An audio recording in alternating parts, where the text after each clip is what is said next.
Over the last few thousand years, we have warped our own history. Our stories of the past have been changed, altered, mistranslated, and completely been misunderstood as we rounded the curve on the precession of the equinox. Modern views of our history account for many things, but completely dismiss many very important pieces in the puzzle. For example, the pyramids of Giza. There is no modern theory that accounts for how these could have been made. Individually, each block cannot be pulled even with 50 men pulling it, let alone drag it for hundreds of miles and then stack them on top of each other 450 feet in the air, in such a precise way that even modern technology can't achieve. Not to mention having it lined up precisely with both Orion's belt, a golden mean and Fibonacci spiral, and be a primary nodal point of every sacred site on the planet. And that's just one example. Our history is not what we think. Many things that we've been led to believe to be true simply is not. This has got to be the biggest. The field of archaeology recently saw some monumental discoveries that are rocking the foundation of what we think we know about ourselves. Many ancient cities such as Babylon, Erech, and Akkad that were written about in the Bible and other ancient texts were always thought to be myths because no one could prove they existed. Then, one of them was found. This led to finding another, and then another. Inside one of these cities, archaeologists found thousands of cylindrical clay tablets hidden deep within the earth under this ancient city. The tablets were completely covered in text, written in cuneiform, and tell an ancient story that spans back over hundreds of thousands of years on this planet, describing the history of the earth and the origins of the human race in great detail. Now, the first thing we all want to do is just say that they were making things up. They didn't know the history of Earth, and they were simply creating tales to explain where they came from. However, if this was true, how can we explain how they knew so many things about the universe that would seem impossible to know? Not only did the Dogons know all about the distant planets in the solar system, but so did the Sumerians. They described them all in great detail in these Sumerian records.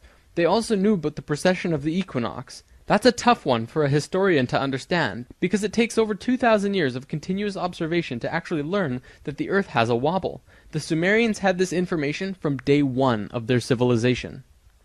A man named Zacharias Sitchin spent a long time transcribing these texts and had put them all together in his books, but many others have also done the same, and the interpretations are always very similar. Not only that, but Thoth has also shared information about this with us, and his account matches the Sumerian records. Adamus and other channelings discuss it as well. If you see all of these records and sources, there is a huge connection between the stories. Now, this story spans back hundreds of thousands of years into our past. It talks about Tiamat and Nibiru, the Nephilim, seeding the human race, Adam and Eve, and the children of Lemuria. This portion of the story is really interesting, but not the most crucial to know. We're not going to be covering this at this time. We are, however, going to be picking up the story at the end of Lemuria, and discussing the events of Atlantis up to present day. What I'm going to tell you is a mix of what these records say, along with what Thoth has told us for some finer details. Please have your own experience while watching this. I'm not going to tell you that this is fact. I am simply saying, decide for yourself.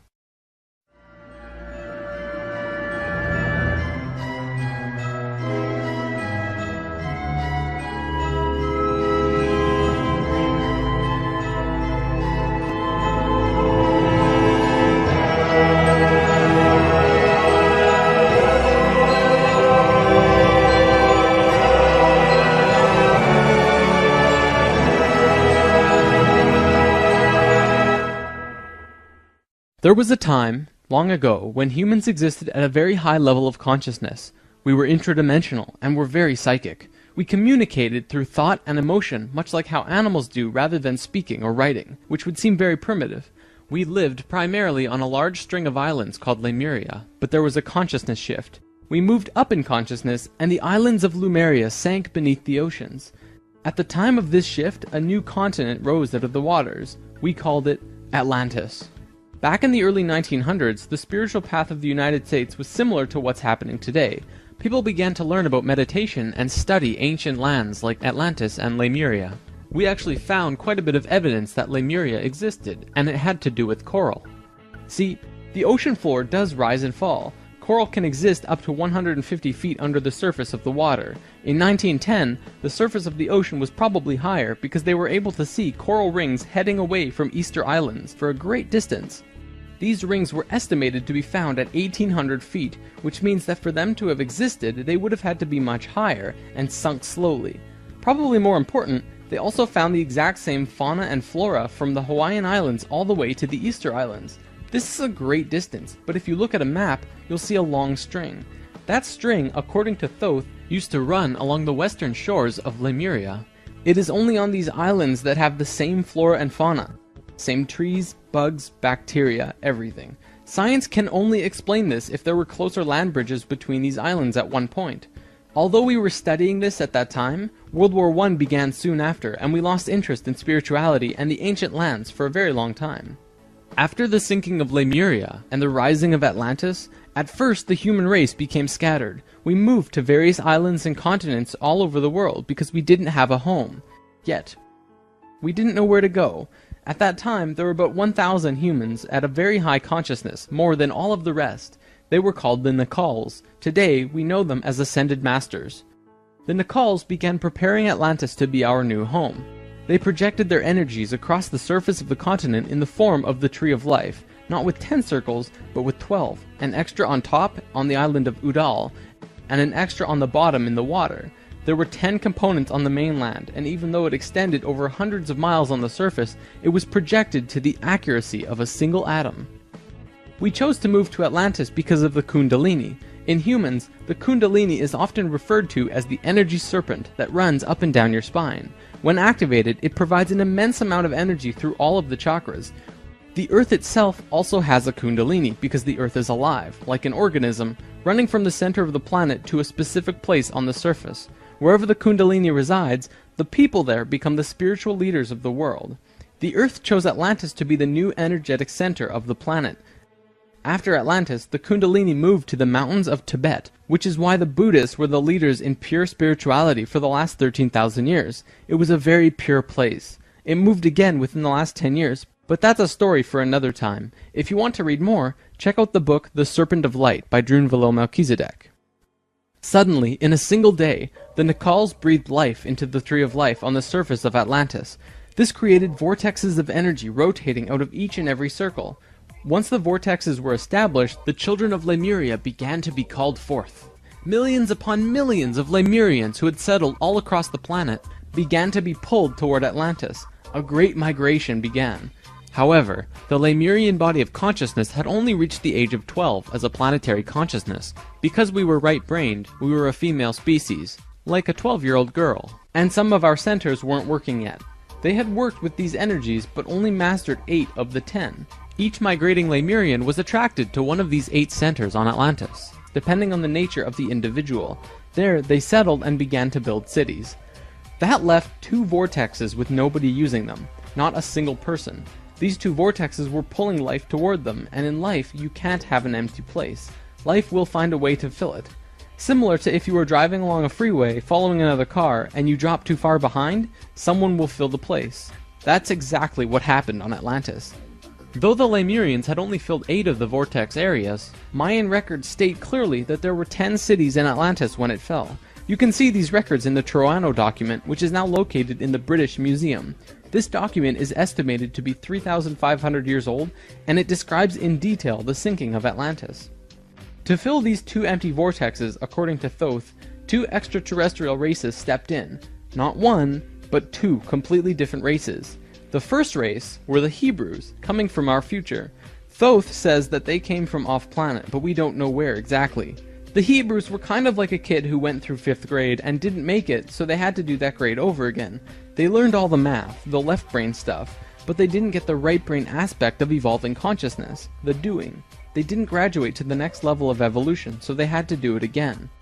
They knew a lot of things that we didn't know yet, and brought many concepts and ideas to us that we weren't aware of yet. Now, if this is true, this would explain quite a few things about the Hebrew people in general. They seem to have many sacred geometries hidden within their culture.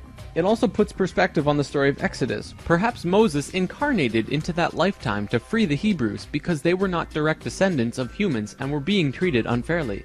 Or could it be that Moses was visited by an ascended master of the Hebrews who guided him to free their people? Given what we know about dimensions and consciousness, it definitely puts a fresh perspective on old stories that didn't make much sense. We could talk about this more, but let's continue for now. There were no problems caused by the Hebrews coming to Atlantis. They actually benefited our evolution.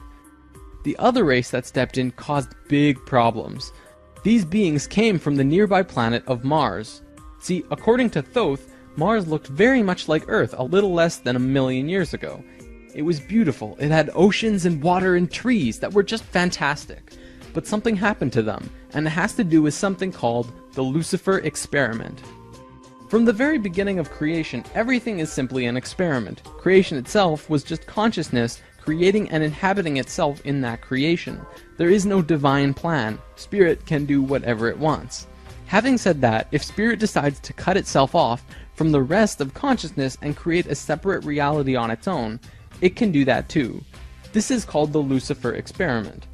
Because Spirit is God, it can do this. There is nothing wrong with that. We've kind of been led to believe that Lucifer is evil and the devil. This just isn't true.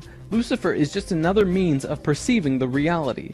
It is not a unity perception of oneness, but rather a duality perception of two-ness. There is a flower of life pattern for Lucifer as well, but that's a big topic for another time. Anytime the Lucifer experiment has been attempted in the universe, it always ends in failure. The species will cut itself off from love and will become incredibly male, left-brained. What always ends up happening is that everyone becomes very greedy. There is no compassion for one another, and everyone ends up fighting until they end up killing themselves. More than 1,000,000 years ago, the beings on Mars joined the Lucifer experiment, and it failed dramatically. Basically, they cut themselves off from the unity of the universe and created a separate reality. When the Martians severed the love bond, they became pure male, logical beings with no emotions. What happened on Mars was that they ended up fighting. Mars became a battleground. Eventually, it became clear that Mars was not going to survive. They blew their atmosphere away and destroyed the surface of the planet. Nourh recently did an episode on planetary magnetics, and they found some interesting things about Mars. The planet didn't have a magnetic system, however the surface was magnetized, implying that at one point it did, but that something happened. Now, we've been discussing the star tetrahedron before, and now I want to give you a brief understanding of the Merkaba. The Merkaba was known in ancient times as the Chariot of Ascension. It is the star tetrahedral energy field around the body. All around the world there are references to this in ancient texts. When activated to its full potential, the Merkaba, which is both a tool and part of your being, can be used to do the impossible, included but not limited to changing dimensions and traveling through the universe. Before Mars was destroyed, they built huge tetrahedral pyramids. They built 3, 4, and 5-sided pyramids, eventually building a complex that was able to build a synthetic Merkaba. After 1,000,000 years or so, it's been eroded, but the proof is there. Now, because the Martians were severed from the Unity consciousness, they couldn't create a living Merkaba. They simply used it as a tool. They created a synthetic Merkaba to travel in time and find a new home. A small group of Martians tried to get away from Mars before it was destroyed, and that place they found was Earth. About 65,000 years in our past. They saw this little vortex sitting there just pulling in life with no one in it. They didn't ask permission. Being part of the Lucifer experiment, they just said, alright, let's do it. And they stepped onto that vortex, and in doing so, they joined and changed our evolutionary path. Thoth's father, Thome, was one of the Nakals who set up Atlantis on the island of Udal. That island, the top of the Tree of Life, was the brain of Atlantis, and on it was a small city called Poseidon. This city is what Plato was discussing when he said that Poseidon bore 10 children, the 10 circles on the Tree of Life. Poseidon was made